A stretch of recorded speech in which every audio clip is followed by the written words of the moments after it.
petit peu avant le lever du soleil. Bien, le soleil est déjà levé officiellement, mais il est encore derrière les montagnes.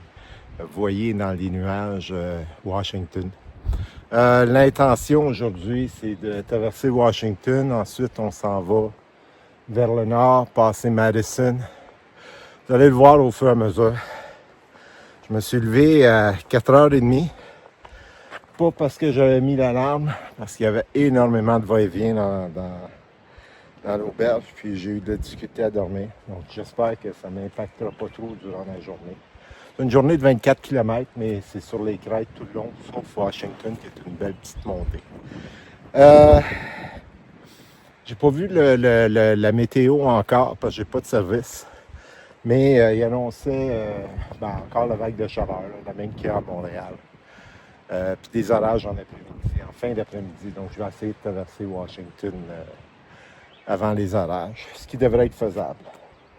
Je vous revois plus tard sur la piste, mais qu'il y a des plus beaux, quand tu vas y avoir des plus beaux paysages.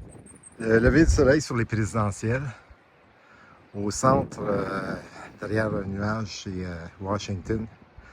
Je m'en vais en ligne droite, je vais contourner certaines montagnes, comme Eisenhower, là, qui est la première, je pense qu'on voit.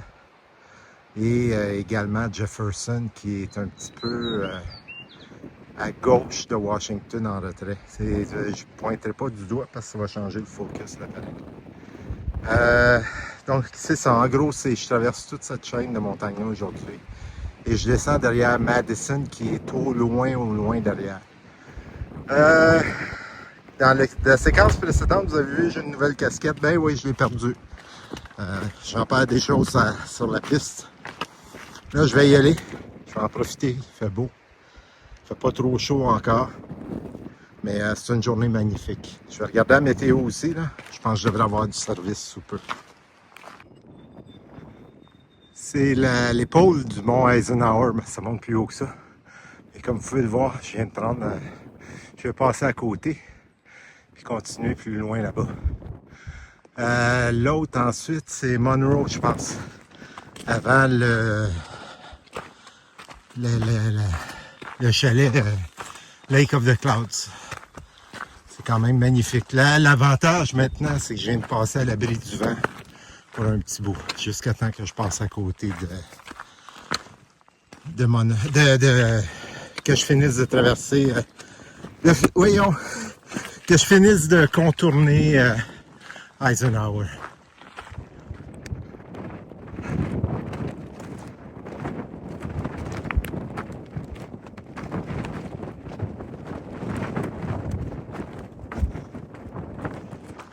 Le dernier mont avant Washington, c'est Monroe, que j'ai déjà fait, oui.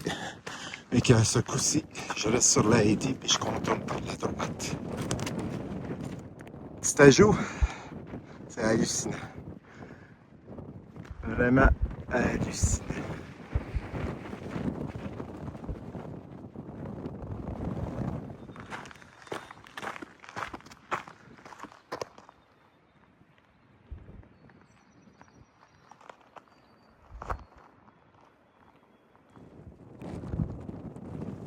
Le vent est très fort, donc je ne prendrai pas beaucoup de vue.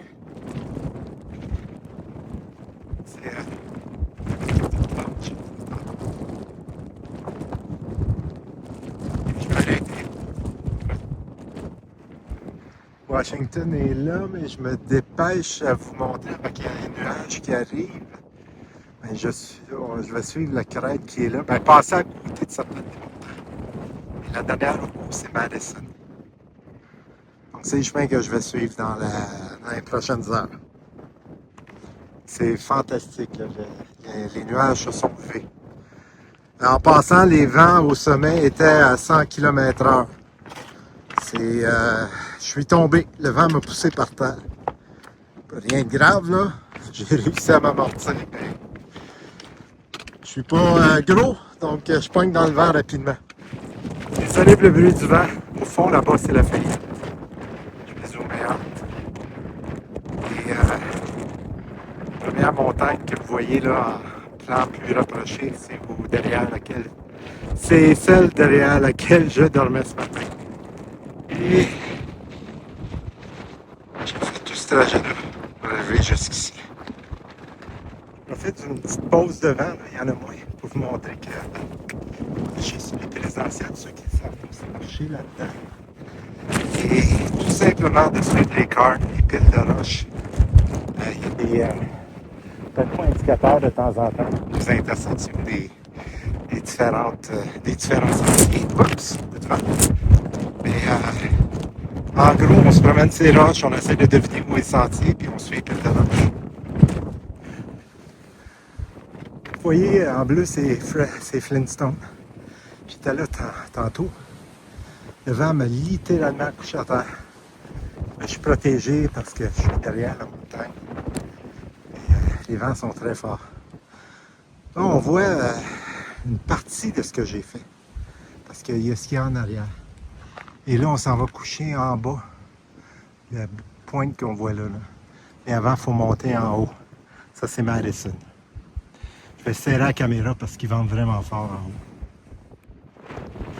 Madison est en plan. Derrière, c'est... Je me souviens plus. Et là-bas, ben...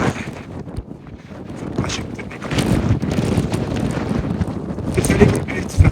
Tout ce que j'ai traversé, plus qu'il y avait en arrière que vous avez vu. Plus tard, on rentre sous la ligne d'arbre qui est ici. Et ça tombe bien parce que l'image d'orage arrive. Encore une fois, la caméra ne rend pas justice, mais la descente de Madison qui promène des pires dans les Whites est en train de me vider complètement. Là, j'ai vraiment hâte d'arriver. Je suis au Osgood Campsite. Je vous avouerai qu'aujourd'hui est probablement la journée qui m'a le plus demandé physiquement. Et j'étais pas le seul, là. J'étais avec Flintstone et puis Trademark au campsite. Et ce qu'on discutait, c'est que le vent, les rafales en passant ont été enregistrées à 160 km/h au sommet. Ça m'a couché à terre au total 3 fois dans la journée. Marché à 4 pattes. Donc, je suis épuisé, là. Je suis vraiment fatigué. Au moins, j'ai fait ce que je voulais faire. Puis, j'ai réussi à passer quand même parce que on se timait entre les bourrasques de vent dans les espaces ouverts ou les espaces où il y avait un engouffrement de vent, là, comme dans l'école. Je ne passerais pas en haut avec des vents supérieurs à ce que je viens de voir là. Sur ça, je vais aller me coucher. Je suis fatigué. Je vous vois demain.